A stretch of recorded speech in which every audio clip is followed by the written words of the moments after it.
gave up and fled. But men found where he was staying and chased him even into his bedroom, forcing his free black servant, Jacob Dodson, to use all his strength and vigilance in a vain effort to keep them away.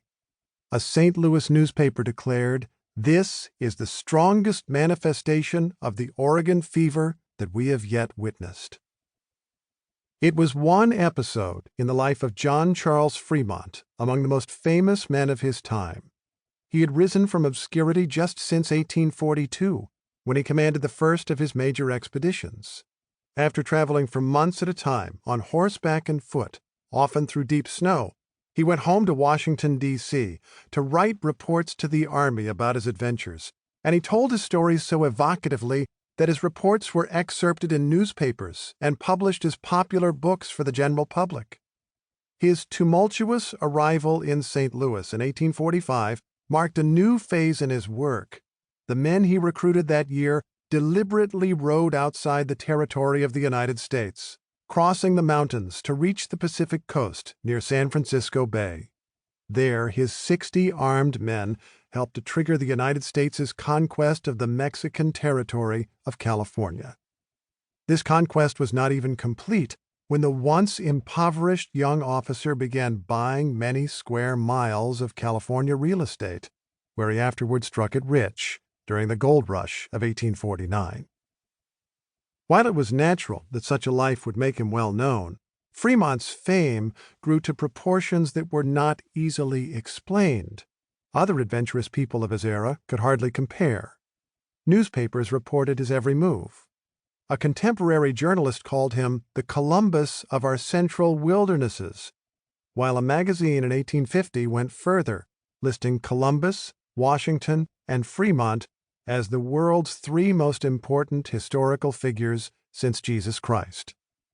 He was not even 40 years old when Americans began naming mountains and towns after him.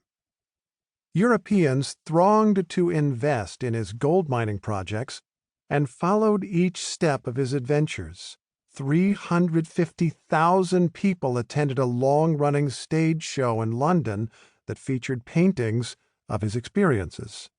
His fame made it possible for him to enter politics, lifting him to a seat in the Senate and propelling him in 1856 to become the first ever presidential nominee of the newly established Republican Party. John C. Frémont was a social and political phenomenon of a kind we associate with modern celebrity culture. What brought him such acclaim?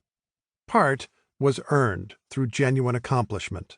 The conquest of California was one of the most consequential acts in the history of the United States. His reports pointed emigrants to Oregon and helped inspire Mormons to settle near the Great Salt Lake. His maps were more reliable than earlier charts of the West because he insisted on mapping only landmarks he had seen himself. While others had previously walked the ground he traveled, his systematic observations showed how different parts of the landscape fit together. He collected so many specimens of previously unrecorded plants that botanists named many after him, and when he reached San Francisco Bay, he gave the harbor mouth its name, the Golden Gate. His achievements were magnified by perfect timing. He explored the West just as the country was turning its eyes to it. The Oregon fever, mentioned by the St. Louis newspaper in 1845, referred to excitement about settling the Pacific Northwest, which was matched by an interest in Mexico's territory to the southwest. That same year, the United States annexed the former Mexican territory of Texas. President James K. Polk took office after being elected on an expansionist platform, and a newspaperman, John L. O'Sullivan, wrote of our manifest destiny to overspread the continent allotted by Providence for the free development of our yearly multiplying millions. While O'Sullivan was not the first to talk of a transcontinental empire, his phrase, manifest destiny, entered the lexicon. It was debated in Congress and referenced in popular culture. The British performer George H. Hill, famed as Yankee Hill for the uncouth American he played in a stage show, worked the phrase into his popular stand-up routine.